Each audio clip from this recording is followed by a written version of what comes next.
lepas saya amalkan dalam masa seminggu lebih and buat check up, alhamdulillah turun 7.5, 7.5, di mana sebelum ni saya nak ambil masa setahun lebih pun belum tentu turun. Ubat gout dulu saya ambil 18 biji.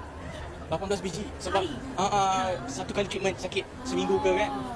Tapi doktor kata sampai suruh stop 18 sebab tu dah lebih dos. Even 18 biji pun saya makan, badan saya dah mungkin dah immune dengan ubat tu, tak jalan. Tak ada rasa keluar uric acid. So saya ni check uric acid memang tinggi, 12.5. Untuk lelaki tu memang sangat-sangat tinggi lah.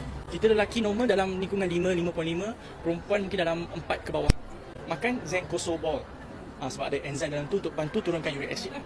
So lepas saya amalkan dalam masa seminggu lebih and buat check up, alhamdulillah turun 7.5, 7.5, di mana sebelum ni saya nak ambil masa setahun lebih pun belum tentu turun dengan jaga makan, diet apa semua kan. Tak turun-turun. So continue lah, after 1 month check balik, alhamdulillah uric acid saya pada tahap normal. After 2 months amalkan semua ni, saya dah boleh stop ubat gout yang di mana ia boleh membawa kerosakan buah pinggang.